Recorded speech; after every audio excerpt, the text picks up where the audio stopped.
निशा ने सोनिका से कहा कि वो मनिका का पीछा करे। अगर मनिका ने अपना इरादा बदल दिया तो उसे तुरंत फोन करें। यहां मनिका आर्यमन को लेकर टैक्सी में बैठने लगी। तभी आर्यमन ने जिद की कि वो ड्राइवर के बगल वाली सीट पर ही बैठेगा। मनिका के लिए सिया की ऐसी जिद बहुत आम बात थी। उसने आर्यमन को टैक्सी की आगे वाली सीट पर बैठाकर खुद बैक सीट पर बैठ गई। टैक्सी के चलते ही सोनिका भी अपनी गाड़ी में मनिका की टैक्सी का पीछा करने लगी। नमस्कार दोस्तों, कैसे हैं आप सब? स्वागत है आपका हमारे चैनल मिस्टिकल स्टोरी ज्ञान में। दोस्तों, आज फिर से हम हाजिर हुए हैं एक लड़की को देखा तो कहानी का अगला एपिसोड लेके। दोस्तों, चैनल पर अगर पहली बार आए हो तो चैनल को सब्सक्राइब कर दो और वीडियो अगर पसंद आए तो वीडियो को लाइक करना मत भूलना। आर्यमन जानता था कि उसे जल्द ही कुछ करना होगा, वरना मनिका उसे होटल छोड़ने के बाद सोनिका के साथ घर जाकर अग्रीमेंट पर साइन कर देगी। आर्यमन ने अपनी जेब में सनी का दिया हुआ फोन रखा था। उसने चुपके से वो फोन निकाला और सिया को मैसेज किया, हमें जल्द ही किसी अननोन ईमेल एड्रेस से मम्मी को ईमेल भेजना होगा। क्या यह काम तुमसे हो सकता है? आर्यमन ने मुड़कर पीछे देखा। मनिका खिड़की से बाहर देखते हुए कुछ सोच रही थी। तभी आर्यमन के फोन पर रिया का मैसेज आया, मेरी गेमिंग की दुनिया में मैं काफी हैकर्स को जानती हूं जो मेरे फैंस हैं। तुम्हारा काम हो जाएगा, मगर मेल में लिखना क्या है? आर्यमन चुपके से सिया को एक मैसेज टाइप करने लगा। पीछे बैठी मनिका को लग रहा था कि रोज की तरह सिया अपने मोबाइल में गेम खेल रही है। उसके मन में इस वक्त सिर्फ दो सवाल चल रहे थे। कहीं कंपनी सोनिका के नाम करने के बाद भी अगर उन लोगों ने उसे अपने बेटे के बारे में नहीं बताया तो? बचपन से लेकर आज तक निशा और सोनिका ने मनिका के साथ कुछ भी अच्छा नहीं किया था। उन्हें देखते हुए उन पर विश्वास करना बहुत मुश्किल था। और दूसरा सवाल यह था कि आखिर उस छोटी सी फार्मा कंपनी में ऐसा क्या था जो आहूजा और दीक्षित खानदान किसी भी कीमत पर उसे पाना चाहते थे। मनिका को एक बात का विश्वास हो गया था कि जरूर उस कंपनी में ऐसा कोई राज छुपा है जो जानना उसके लिए बहुत जरूरी है। मनिका ये सोच ही रही थी, तभी उसकी नजर अपनी मोबाइल की फ्लैश होती हुई स्क्रीन पर पड़ी। उसके नोटिफिकेशन में किसी अननोन ईमेल एड्रेस से एक मेल आया था। उसने जब मेल खोलकर देखा तो वो मैसेज पढ़कर हैरान हो गई। उसमें लिखा था, मैं तुम्हारे बेटे के बारे में सब कुछ जानता हूं, तुम अग्रीमेंट साइन मत करना। मैसेज पढ़ते ही तुरंत मनिका ने उसी ईमेल एड्रेस पर फिर से मैसेज भेजने की कोशिश की, मगर किसी वजह से उसका मेल उस एड्रेस पर डिलीवर नहीं हो पा रहा था। इस बात से मनिका बहुत हैरान हो गई। वो समझ नहीं पा रही थी कि ये मेल किसका हो सकता है और वो इस इंसान को कैसे कांटेक्ट करे। टैक्सी होटल पैराडाइज के गेट में एंटर हुई। सोनिका भी मनिका का पीछा करते हुए अपनी कार में होटल पैराडाइज के अंदर चली गई। गेट पर पहुंचते ही आर्यमन टैक्सी से उतर गया। आर्यमन ने जल्दी से अपने चेहरे पर मास्क लगा लिया। उसे पता था कि होटल में काफी स्टाफ मेंबर्स उसे पहचानते थे। मनिका अब भी गहरी सोच में डूबी हुई थी। उसे इस बात का पता भी नहीं चला कि टैक्सी होटल पहुंच चुकी थी। एक गेट कीपर ने टैक्सी का दरवाजा खोला और मनिका से कहा, welcome to hotel Paradise ma'am. बाहर खड़े आर्यमन ने भी प्यार से कहा, मम्मा हम पहुंच गए, बाहर आ जाओ। मनिका को अचानक ही एहसास हुआ कि वो होटल पहुंच चुकी थी। मनिका इस वक्त बहुत बड़ी कंफ्यूजन में थी। उसे इस बात का पता नहीं चल रहा था कि उसे निशा की बात मानकर फार्मा कंपनी सोनिका के नाम कर देनी चाहिए या फिर उस अननोन ईमेल के अगले मेल का इंतजार करना चाहिए। आखिर वो भरोसा करती तो किस पर करती? आर्यमन ने बड़ी इनोसेंटली मनिका से पूछा, मम्मा क्या तुम वापस जाकर अग्रीमेंट पर साइन करने वाली हो? मनिका ने कुछ देर सोचने के बाद आर्यमन की आंखों में आंखें डालकर कहा, नहीं मम्मा, कहीं नहीं जा रही। अब मनिका आर्यमन का हाथ पकड़कर होटल के अंदर जाने लगी। ठीक होटल के दरवाजे पर सोनिका ने उसका रास्ता रोक लिया। सोनिका की आंखों में लालच साफ नजर आ रहा था। सोनिका ने मनिका से पूछा, क्या तुम पेपर साइन करने घर नहीं आ रही हो? मनिका रास्ता बदलकर लॉबी में आगे चलने लगी।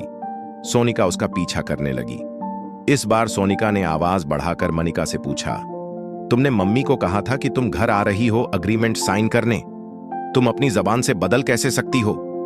इस बात का मनिका ने करारा जवाब दिया। क्या भरोसा है कि तुम लोग भी अपनी जबान से नहीं बदलोगे? अगर मैं वो कंपनी तुम्हारे नाम कर दूं और उसके बाद तुम मुझे मेरे बेटे के बारे में न बताओ तो यह भी तो हो सकता है कि तुम्हारी इंफॉर्मेशन गलत हो। यह कहकर मनिका ने लिफ्ट का बटन दबा दिया और लिफ्ट के आने का इंतजार करने लगी। सोनिका लॉबी में खड़ी हुई निशा को फोन लगा रही थी। मनिका आर्यमन के साथ लिफ्ट के अंदर गई। दरवाजा बंद होने से पहले उसने सोनिका से कहा, अगर तुम कंपनी चाहती हो तो पहले मेरे बेटे को मेरे सामने लाओ। अगर मुझे मेरा बेटा मिल गया तो उसी वक्त मैं कंपनी तुम्हारे नाम कर दूंगी।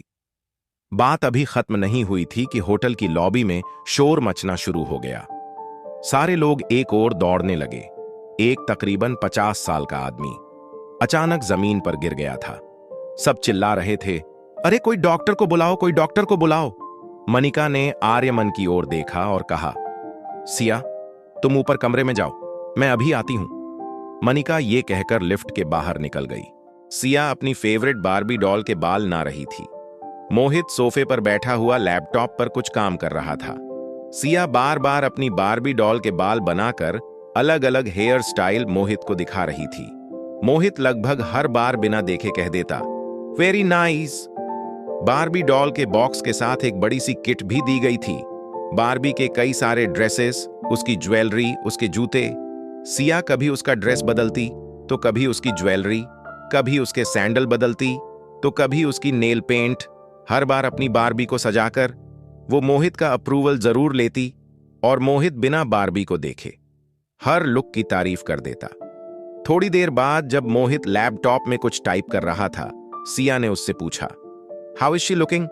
फिर से बिना देखे मोहित ने कह दिया, ग्रेट। फिर 3 सेकंड बाद सिया ने फिर से वही सवाल पूछा, how is this looking dad? Mohit ने फिर से वही जवाब दिया, ग्रेट। अचानक सिया ने मोहित का लैपटॉप बंद कर दिया और मोहित से कहा, डैड आप एटलीस्ट एक बार मेरी डॉल को देख तो लेते। आप कब से बिना देखे हर लुक को ग्रेट ग्रेट कहे जा रहे हो? How mean of you dad? जब मोहित ने सिया की तरफ देखा तो सिया के दोनों हाथ उसकी कमर पर थे। उसकी आंखों में गुस्सा था और उसके गाल लाल हो चुके थे। उसे देखकर एक पल के लिए मोहित को लगा कि बार्बी डॉल से ज्यादा खूबसूरत तो उसका अपना बेटा आर्यमन लग रहा है। मोहित को हमेशा से चाहिए था कि आर्यमन भी स्मार्ट और कॉन्फिडेंट बच्चा बने, जो कि इस वक्त सिया थी। मोहित को बस कुछ समझ नहीं आ रहा था, लेकिन वो था तो उसके बेटे का बर्ताव। मोहित ने सिया के सिर पर हाथ फेरते हुए कहा, सॉरी आर्यमन बेटा, डैड को अभी एक जरूरी काम करना है। तुम्हारे साथ बाद में खेलूंगा, आई प्रॉमिस। और हां, तुम्हारी डॉल सच में बहुत खूबसूरत है, मगर तुमसे थोड़ी कम। यह बात सुनकर सिया बहुत खुश हो गई। सिया एक समझदार बच्ची थी। वो जानती थी कि जब बड़े काम कर रहे हो तो उन्हें डिस्टर्ब नहीं करना चाहिए। उसने मोहित से कहा, okay dad, I will not disturb you for some time. मैं अपनी डॉल के साथ अपने बेडरूम में खेलूंगी। ऑप्स, सॉरी, खेलूंगा। सिया अपनी बार्बी डॉल और उसकी किट लेकर अपने कमरे में चली गई। मोहित शॉक होकर सिया को जाते हुए देखने लगा। तभी डोर बेल बजी। मोहित ने दरवाजा खोला तो सनी हांफता हुआ दरवाजे से अंदर आया और पीछे से दरवाजा बंद कर लिया। सनी को देखकर ऐसा लग रहा था जैसे वो 24 फ्लोर सीढ़ियां चढ़कर आया हो। वो हांफता हुआ डाइनिंग टेबल के पास गया और जग में से सीधे मुंह लगाकर पानी पीने लगा। मोहित ने उसे डाइनिंग टेबल की चेयर पर बिठाया और पूछा, क्या हुआ? तुम इतना हांफ क्यों रहे हो? मैंने तुम्हें जो काम दिया था वो किया।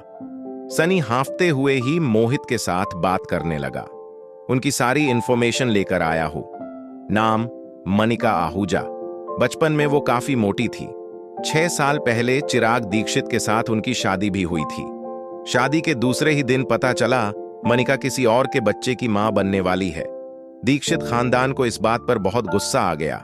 मनिका ने एक बच्ची को जन्म दिया और फिर उसके पापा महेश आहूजा ने उसे कहीं भेज दिया। ये सारी बातें लगभग 6 साल पहले की हैं। अब उन 6 साल के दरमियान मनिका ने क्या किया, कहां रही, किसके साथ रही, उसका कोई पता नहीं चल पा रहा है।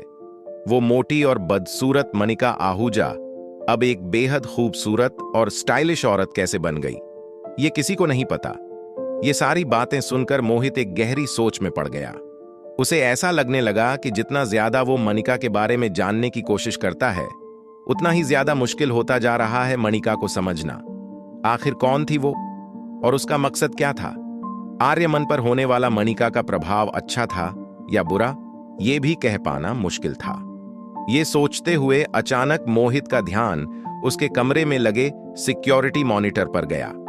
उसने देखा कि होटल की लॉबी में काफी लोग इकट्ठा हो गए हैं। एक आदमी जमीन पर लेटा हुआ था और उसके आसपास काफी लोग जमा हो चुके थे। होटल पैराडाइज में जितने भी गेस्ट आते थे, सारे हाई प्रोफाइल लोग थे। किसी भी तरह का एक्सीडेंट या लापरवाही होटल मैनेजमेंट की रेपुटेशन को खतरे में डाल सकती थी। Hotel paradise lobby. Hotel lobby के ठीक बीचों बीच एक 50 साल के करीब का आदमी जमीन पर लेटा था। उसके हाथ पांव में कोई मूवमेंट नहीं थी, सांसें रुक चुकी थीं।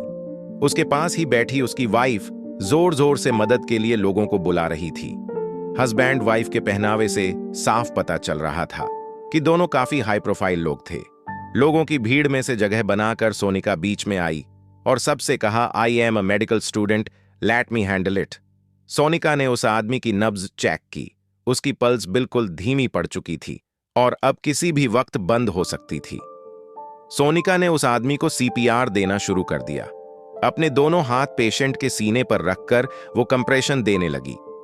बार बार झटके देने के बावजूद पेशेंट ने कोई रिस्पॉन्स नहीं दिया। सोनिका ने झटकों की इंटेंसिटी बढ़ा दी। कुछ देर और ट्राई करने पर भी पेशेंट ने कोई रिस्पॉन्स नहीं दिया। सोनिका अपनी पूरी ताकत लगा रही थी उस आदमी को बचाने के लिए। उस आदमी को बचाना काम ही नहीं, बल्कि एक मकसद था कि अगर उसने ऐसे किसी हाई प्रोफाइल आदमी की जान बचा ली तो कल सुबह वो एक इंटरनेट सेंसेशन होगी। तभी अचानक मनिका सोनिका के बगल में आकर बैठ गई। मनिका ने पेशेंट के चेस्ट को अपने हाथों से 1-2 बार कंप्रेशन देने की कोशिश की। उसे पेशेंट की छाती में पानी का दबाव महसूस हुआ। तभी उसने सोनिका को सीपीआर देने से रोक दिया। इस बात पर सोनिका सबके सामने चिल्लाने लगी, ये क्या कर रही हो तुम? किसी की जान खतरे में है। एक डॉक्टर को उसका काम करने से मत रोको। मनिका ने सोनिका से कहा, सीपीआर इन पर काम नहीं करेगा। सोनिका के पास यह मौका था मनिका को सबके सामने नीचा दिखाने का।